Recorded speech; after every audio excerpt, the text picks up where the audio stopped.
Hello guys. உலகத்திலே 2 type பீஸுங்க இருக்காங்க. ஒரு பீஸ் பிரியாணிக்காகவே வாழ்கிறவங்க, இன்னொன்று பீஸ் பிரியாணினாவே வெறியாருதுங்க. ஆனால் நம்ம செகண்ட் பீஸ் கேட்டகரியில் சேர்த்துக்கவே கூடாது. ஸோ லைஃப்பில் எப்போ என்ன மூடு இருந்தாலும் கிச்சனில் இருந்து அம்மா பண்ணுற பிரியாணி வாசனை வந்தாலே அவ்வளோதான், கிச்சன் சைடே நம்ம ஜம்ப்பு தான். உண்மையை சொல்லுங்கள், இந்த வாசனைக்காகவே கிச்சனே ரவுண்ட் அப் பண்ணுறது யாராக இருக்கும்? நம்மளை தான் இருக்கும் காய்ஸ். கிச்சனுக்குள்ளே போனால் தான் நம்ம டெய்லி நாளே ஸ்டார்ட் ஆகும்.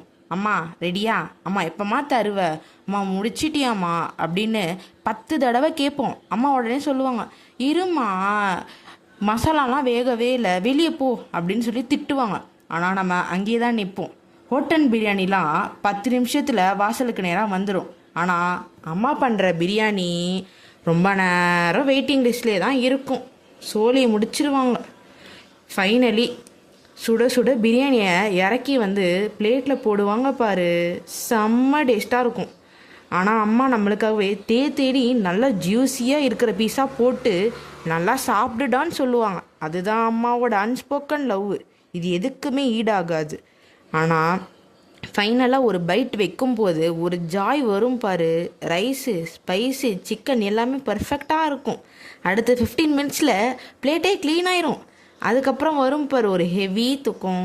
ஐயோ, ஃபுல்லாக சாப்பிட்டு சாஞ்சிறது தான் வேர்ல்டு பீஸு. வேர்ல்டு வாரே நடந்தால் கூட நம்மளாம் எழுந்திருக்க மாட்டோம், அந்த அளவுக்கு படுத்திருப்போம். ஸோ காய்ஸ், 5 ஸ்டார் ஹோட்டலே இருந்தாலும் அம்மா செய்கிற இந்த அத்தன்டிக் ஹோம் ஸ்டைல் பிரியாணிக்கு முன்னாடி எதுவுமே நிற்காது. உங்கள் வீட்லேயும் அம்மா பிரியாணி தான் டாப்பா? கமெண்டில் உங்களோட ஃபேவரட் மொமெண்ட்டை சொல்லுங்கள். நான் போகிறேன். Bye guys. Like and subscribe.